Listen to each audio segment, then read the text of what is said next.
When Claire and I married, I believed we were building something rooted in partnership, respect, and love. We weren't kids anymore, both 30, established in our careers, convinced we left childish drama behind. But I was dead wrong. It began subtly. Small dismissals. I'd ask if she could help with dinner after a long day, and she'd roll her eyes. You can handle it, can't you? You're a grown man. At first, I brushed it off. She was tired. Everyone has bad days. But over time, her responses sharpened, tinged with venom. One night, I asked her if she could come home earlier. I had a late meeting the next day and needed help with the kids. She crossed her arms and said, "You don't get to ask me things like that. I don't owe you anything. You're not my dad and you're not my owner." The words hit harder than she probably realized.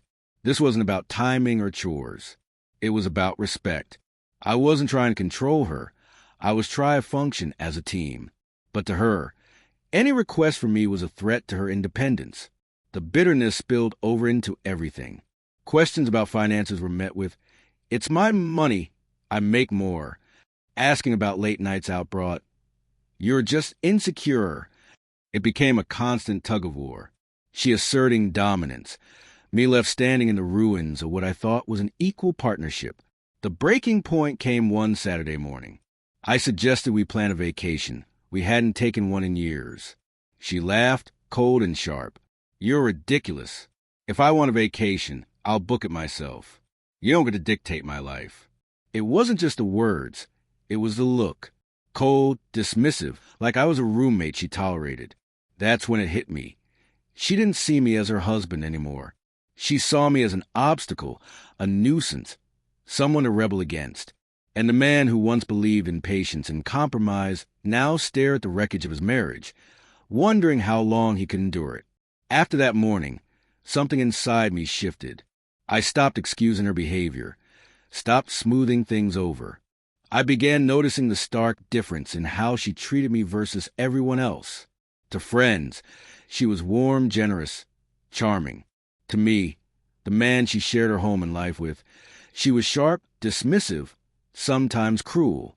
Respect was something she spent everywhere but at home. The final blow wasn't a new insult. It was a revelation I never anticipated. One evening, her phone buzzed on the counter while she was in the shower. Normally, I respected her privacy, but curiosity got the better of me. A preview message made my stomach drop. It was from a coworker, Daniel. "So, when's that hall pass happening?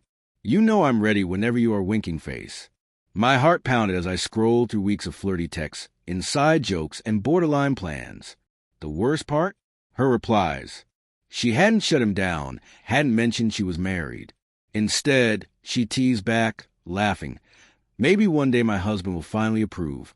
That night, I confronted her. Hands trembling, fury and betrayal surging, I showed her the messages. Instead of apologizing, she rolled her eyes.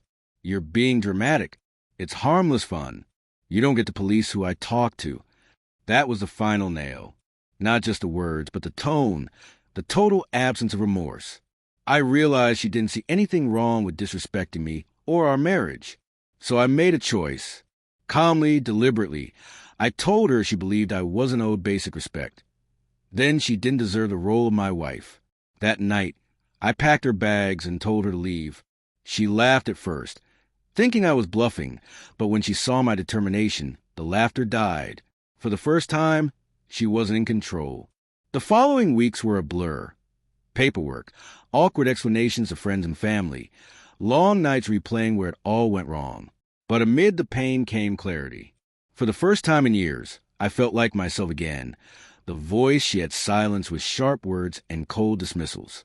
Of course, she tried to spin the story, telling friends I was controlling, that I couldn't handle a strong woman. But strength doesn't mean belittling your partner, mocking their efforts, or treating commitment like a joke. Strength is building together, not tearing down the person who should be your teammate. The day we signed divorce papers, she looked at me with a smirk, daring me to regret it, but all I felt was relief. She wanted freedom without responsibility, affection without reciprocity, loyalty without offering the same. I wasn't losing a partner that day.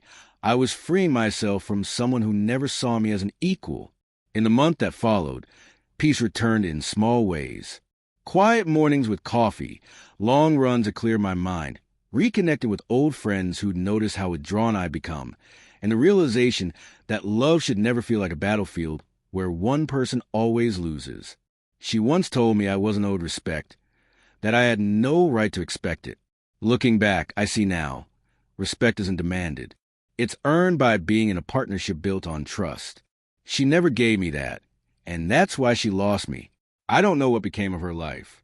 Maybe she finally used that hall pass. Maybe Daniel became more. It doesn't matter. What matters is that I didn't let her rewrite my worth.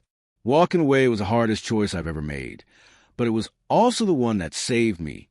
Because sometimes the greatest act of strength isn't holding on. It's letting go of the person who never truly valued you.